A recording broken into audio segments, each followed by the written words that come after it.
Arestado ng mga tauhan ng pulisya ang rank 4 most wanted person ng Bicol Region na nahaharap sa kasong rape sa isinagawang operasyon sa bayan ng Jovellar, Albay. Police Staff Sergeant Cades Quintana, ibalita mo. Ang rank 4 most wanted person sa rehiyong Bicol ng Jovellar Municipal Police Station. Nito lamang ikapito ng Setyembre taong kasalukuyan sa Barangay Cabraran, Jovellar, Albay.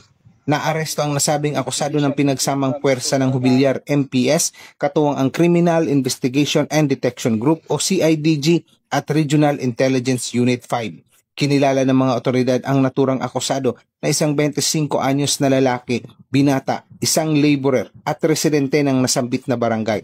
Ang naturang akusado ay may kasong 2 counts of statutory rape sa ilalim ng criminal case numbers FC-25-0318 at FC-25-0319 na kung saan walang nirekomendang piyansa.